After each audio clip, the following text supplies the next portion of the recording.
flowers always work? Yep. Every time I get in trouble, I just call Lou the florist. She gets mad at you so often, you must be on some kind of frequent flower program. Jonathan Taylor Thomas, the adored actor of the famous 90s sitcom Home Improvement, had a story of unanticipated tragedy and personal struggle behind his trademark grin and attractive on-screen presence. The ups and downs of JTT's life serve as a powerful reminder that even the most famous and successful people experience bad points. Why was he so shaken by the tragedy? What caused him to vanish from view so abruptly? Home Improvement star Jonathan Taylor Thomas's tragic demise will devastate you. Hollywood idol, Jonathan Taylor. Thomas had his life shattered by the pressures of stardom, family, and destiny. Actually, his hair was one of the distinguishing features that set him apart. Jonathan Taylor Thomas was adorable, so please don't view it as a joke. Cuteness and charisma won't get you a spot on the Dolly magazine cut-out and keep posters either. True teen idols all have that one characteristic that makes teenage females go crazy for them. Jonathan Taylor Thomas was captivated by the hair. Reason being, his hair was great, honey-colored and golden, somewhat disheveled, and parted into two enormous buns on either side of his abnormally handsome head, giving the impression of a miniature Leonardo DiCaprio. On Home Improvement, the hair was the star. On Man of the House, it was irrepressibly cheeky. And in The Lion King, his vocal delivery hinted at the attractiveness of his invisible hair without actually showing it. It was all about the hair. It might be challenging to grow out of one's hairstyle when it plays such a significant role in one's visual identity. That is just what JTT, his moniker, did. He chopped off those straggly tufts and styled them into a frosted crop, which, as he aged, became a deeper brown shade than his signature golden locks. The actor's most recent television appearance was in a cameo on Tim Allen and Home Improvement's sitcom Last Man Standing, when he sported a backward-styled chocolate brown hairdo.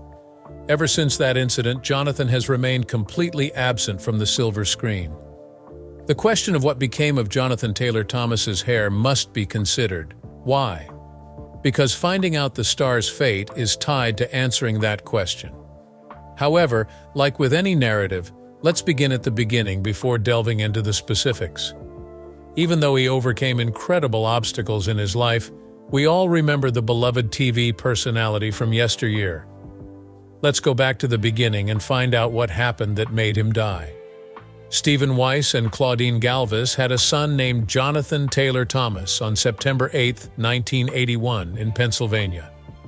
Being the second child in the family, he had a carefree childhood until his family uprooted and relocated to California when he was just 4 years old. The family's and young Jonathan's lives were profoundly affected by this migration, which was motivated by the desire for improved living conditions. This part of his life is significant to the tragic events that transpired, therefore we're looking into it. There was a stigma associated with being the child of a single parent just a few decades ago, but things changed drastically for Jonathan, and he ended up in a similar predicament as a result of events and unfortunate fate. The upheaval of his idyllic existence and the subsequent adjustment to a single-parent family rocked him to his very core. Carrying the emotional burden of his parents' divorce, he hardly broached the subject even as an adult. Regardless, he focused on developing his skills, not realizing that the fervor within him may overpower him. This component of his childhood that influenced his future, and which he hardly discusses, deserves our attention. Finding opportunities for Jonathan was a priority for the picture-perfect family as they adjusted to life in Sacramento. Like many of his contemporaries, Jonathan rose to stardom as a kid. Even at a young age, Jonathan's parents saw his potential. He had a gift for acting and a flair for imitating other people. Wherever their light might shine, they started looking for possibilities in the entertainment sector. It seemed inevitable that a nice and adorable young man like Jonathan would leave an impression on the business world, and he was not disappointed. In order to showcase his ability to the famous actors, he began modeling and acting in commercials. He was different from other young performers because of his charisma and charismatic performance. Hollywood showed up early. Early roles for Jonathan included a skit starring Macaulay Culkin and the Adventures of Spot. He then appeared in Living Color. His apparently ideal family started to crumble as he expanded his wings and experienced fame. There was a turning point in his life in 1991 when he scored the job of a lifetime as Randy Taylor on the smash hit comedy Home Improvement. The role propelled him to stardom and made him a household figure. When the aliens, as they seem to be threatening to do, leave Area 51 and seek for a microcosm of each decade, someone will give them Home Improvement to stand in for the 90s, right? That was the show's theme back then. Based on Alan's stand-up comedy, the sitcom starred him as a typical tool-loving dad in downtown Detroit and went on to become one of the most successful TV shows of the decade. Jonathan, Pamela Anderson, who played Alan's attractive aide Lisa, and Alan himself were all propelled to stardom by this film. The actor was cast in the part that would shape not just his adolescence, but the teen years of nearly every teenager on the world at the tender age of 9. After that, he became one of those famous kid actors who everyone recognizes, and Disney even hired him to voice little Simba in their 1996 animated film The Lion King. In November 2018, Jonathan remarked, "He's a lot like me," according to his fan site totallyjite.net. "He's really curious, fun-loving, always getting into mischief." Spoiler alert, you've watched The Lion King, haven't you? Thus, you can imagine the weight of expectation that came with the job. Scar, Simba's beloved uncle, tells the young lion cub that he is solely responsible for his father Mufasa's death. The moment Jonathan's expressive voice was heard, the producers were captivated. There were immediate orders for Jonathan to keep his voice in check, which included not yelling and drinking plenty of hot lemon with honey.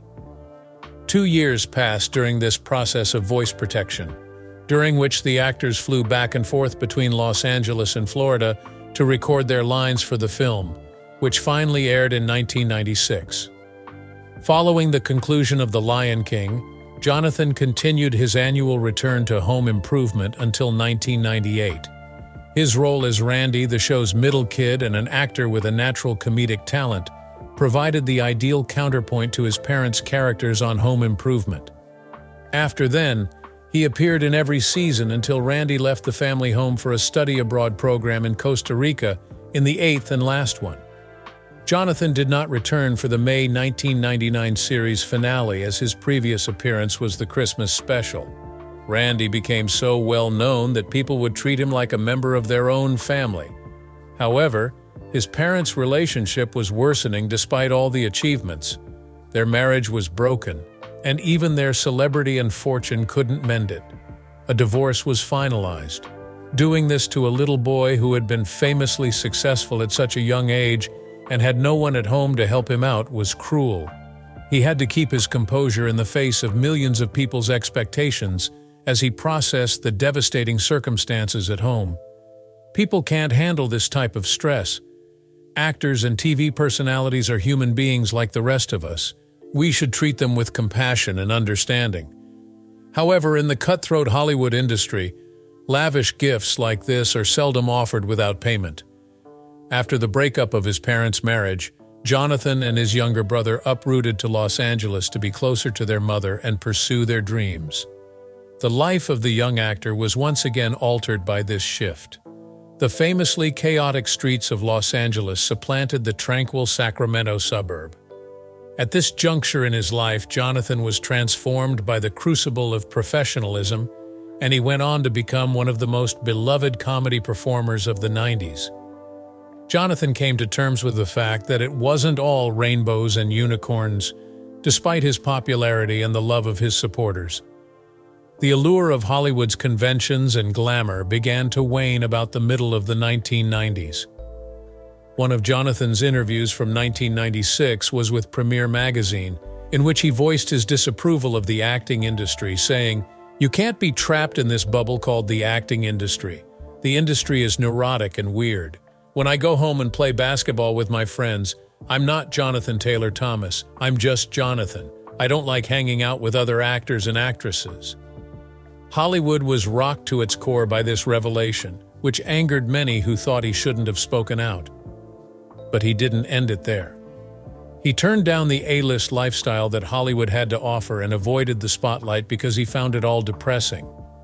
His contemporaries, on the other hand, were always trying to draw attention to themselves. Jonathan was shooting hoops with his pals as they were engulfed in glitter.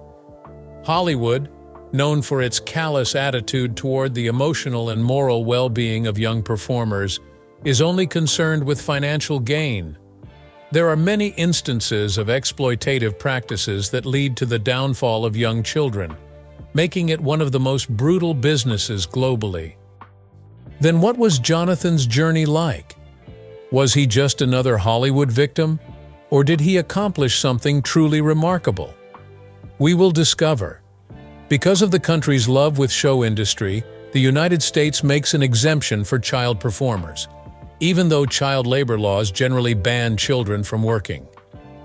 Child performers, defined as those under the age of 18 who work or provide services for financial pay in the entertainment industry, frequently wow audiences in the glittery American entertainment industry with their abilities and charisma.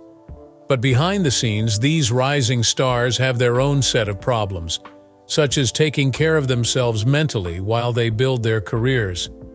Following several instances of young performers facing difficulties, laws were amended to ensure their safety. Child actors are now subject to stringent rules, such as minimum wage laws and school attendance mandates. These precautions aren't enough to protect young performers from the pressures and stresses of the industry, but avarice has no limits. The policies that were put in place to protect child performers like Jonathan Taylor Thomas had both positive and negative effects on him.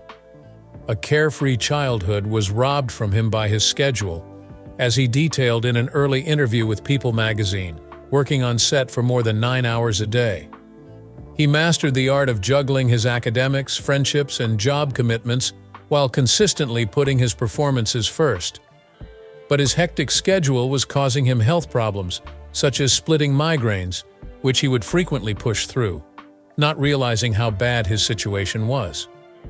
In addition to a pounding head, migraine sufferers often experience nausea, blurred vision, and an increased sensitivity to sound and light.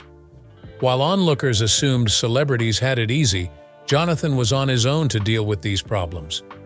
In sharp contrast to the life of children in the entertainment business, where tension and worry predominate, other individuals recall their childhood with happy recollections of carefree days, just like a disease that is attempting to bring Jonathan to his knees.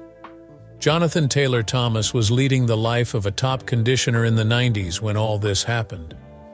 He was the object of crazy media attention, but no one realized the amount of effort he was putting into his trade. He was a modern celebrity, much like Meghan Markle and Prince Harry.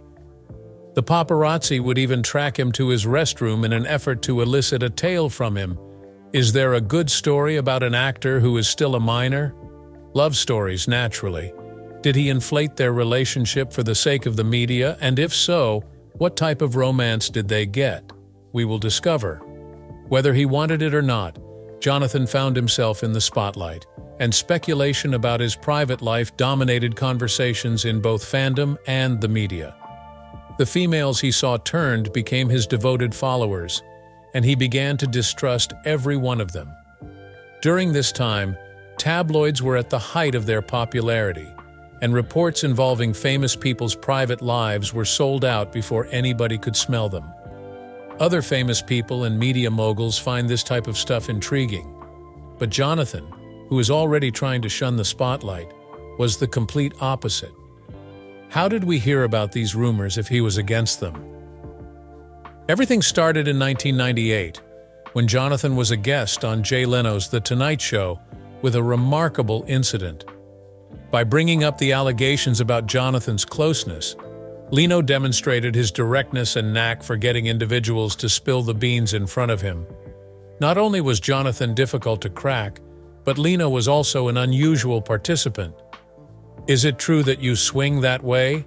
he questioned Jonathan directly, implying that he wanted to know whether the assumption that he was gay disturbed him.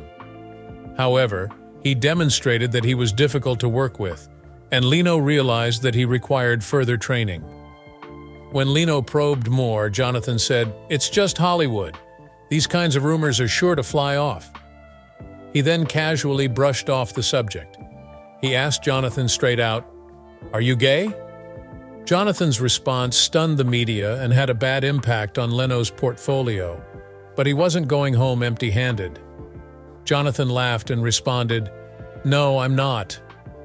After Leno addressed such a question to a 16-year-old who was already putting in a lot of effort, many thought he was wrong. Something unexpected happened as a result of all of them. Jonathan had a very different take on the media spotlight than his contemporaries.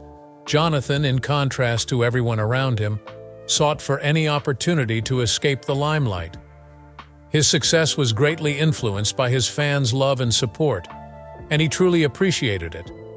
It wasn't that he was ungrateful, he just knew it. Nevertheless, he felt a heavy burden, and his mental stability was eroded by the continual observation from detractors and the dogged chase of paparazzi. Jonathan talked to the New York Times on how much pressure he had to live up to his fans' expectations. He went on to say, "You become a part of their life, and there is a lot that is owed to them." This statement really hit home for Jonathan, who felt his work should be motivated not by money, but by a desire to repay the individuals who had helped him succeed. A cult-like following formed among Jonathan's admirers as his celebrity surged to unprecedented heights during his prime years. The excessive conduct of his devotees caused them to be called by a variety of titles, but they would go to great lengths to see him. They ventured to faraway places where he was filming in the hopes of having even a fleeting contact. While this degree of fixation demonstrated his impact and skill, it also became a liability. Jonathan loved his followers very much, but he hoped they would stop invading his personal space. His star power back then was on par with that of modern celebrities like Travis Kelce or Taylor Swift.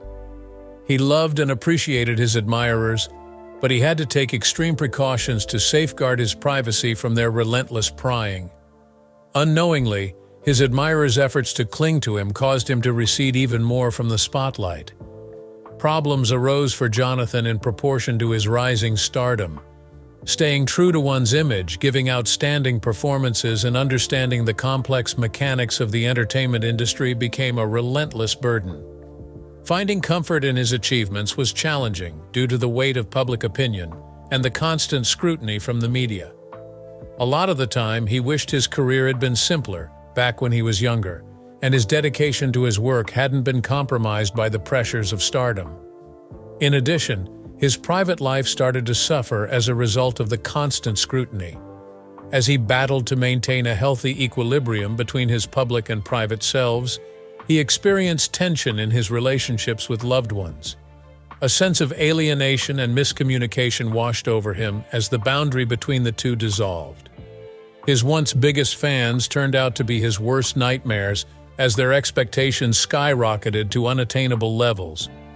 Jonathan tried to get his life back under control by removing himself from the limelight.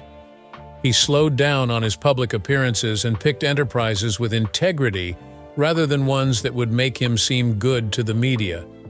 This choice, which was important for his mental health, caused him to become less visible, which in turn fueled stories and curiosity about his private life.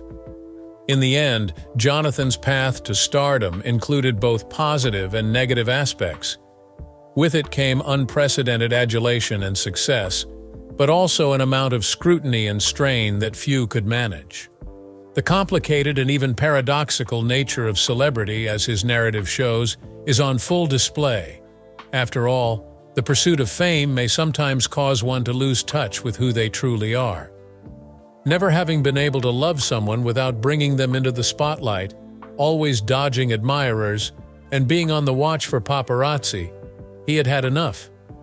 Because he was completely overwhelmed by everything, he decided to take a break. What became of him then? Was it his death that he staged?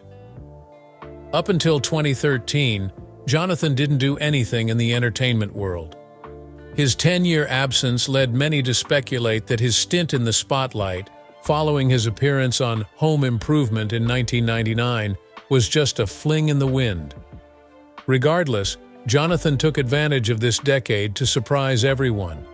He made good use of his time and concentrated on his studies rather than performing, unlike many other famous people who were high on drugs. With a heavy heart, he left Hollywood and the entertainment world behind and enrolled at Harvard University. As an interesting aside, Prince William also attended the esteemed St. Andrews University in Scotland, where he completed his education for 2 years. A student was a role that Jonathan cherished. To sit in a big library among books and students, that was pretty cool. It was a novel experience for me, people said. Never forget that for 8 years, Jonathan had to balance his schoolwork with being on the ABC backlot, getting ready to film sequences as Randy, all while working on Home Improvement. Only 1 week out of every 4 did he manage to get to his Los Angeles public school, as he himself estimated.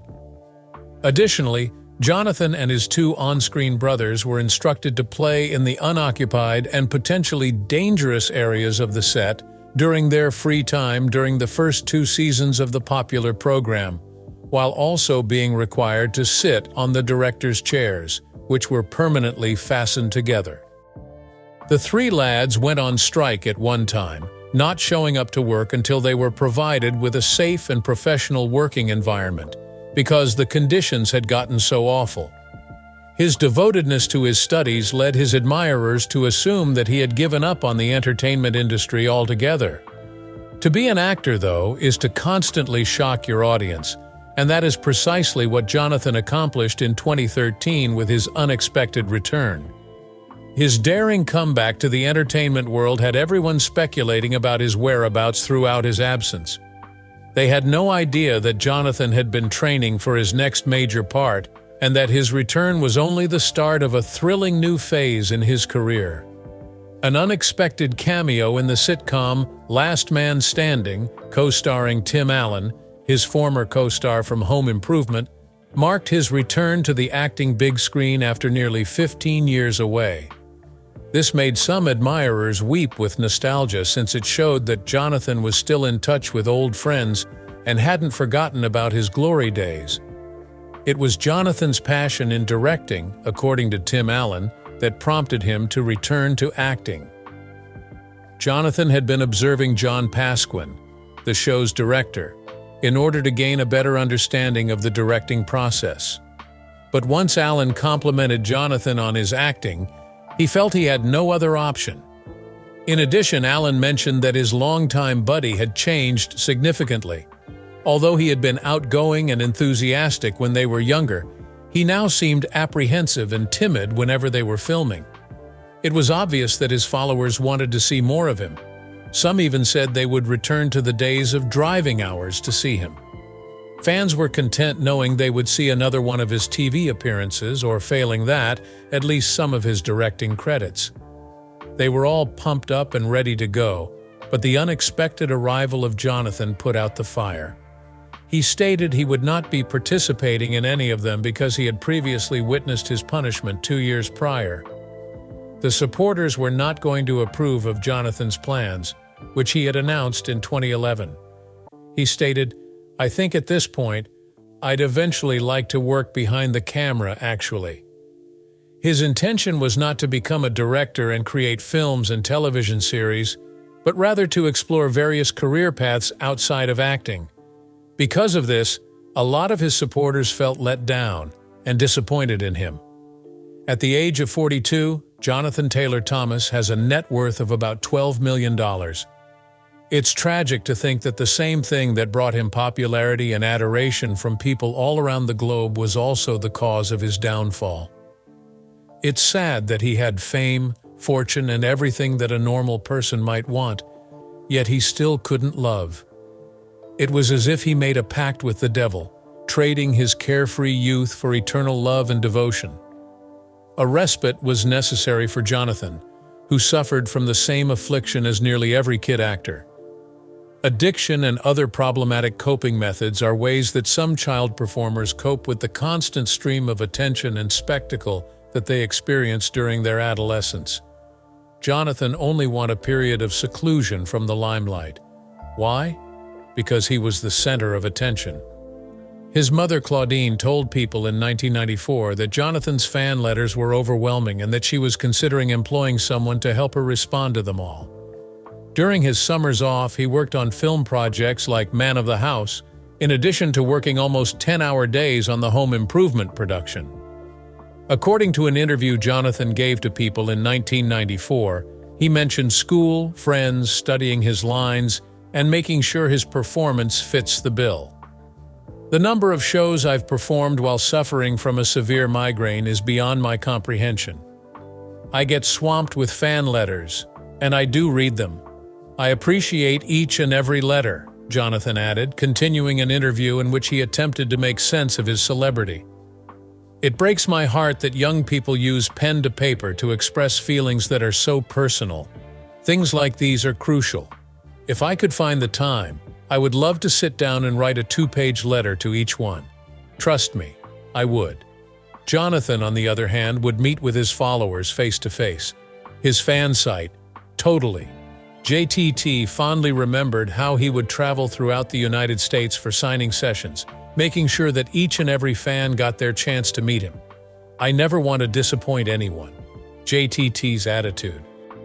He felt overwhelmed enough to abandon Hollywood when he added in the enormous throngs of girls that followed him throughout Los Angeles, trying to catch a sight of him in the wild. Girls did it, I'm afraid. On totallyjite.net, you'll find a whole section devoted to meeting Jonathan and, more importantly, what to say to him once you do.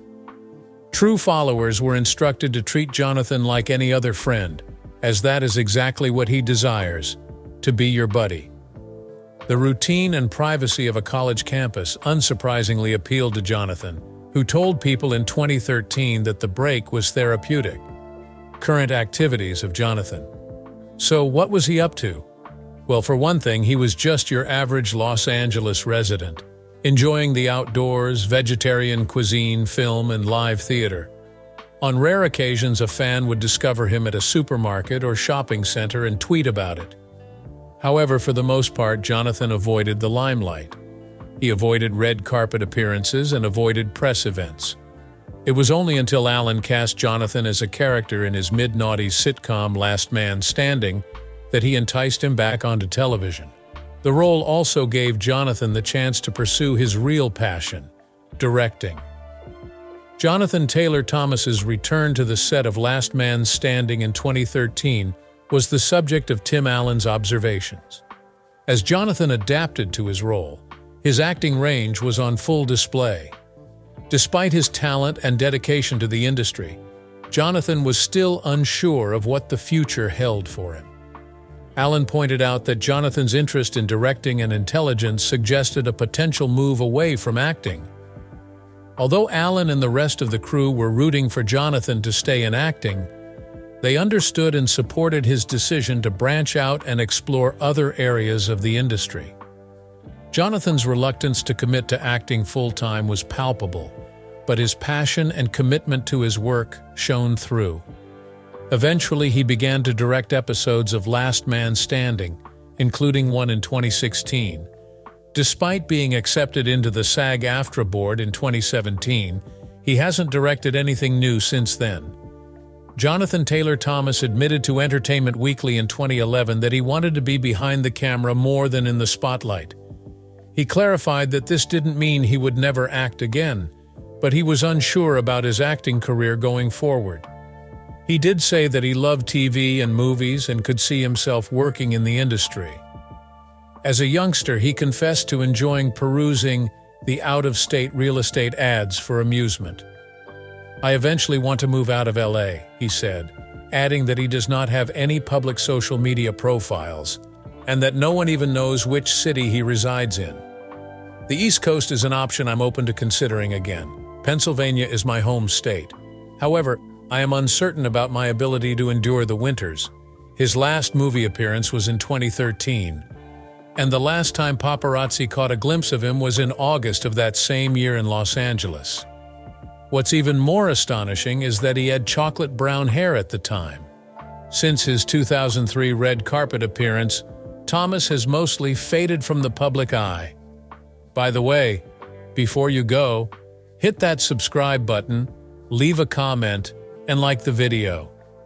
While you're at it, click on the video on your screen to see another one.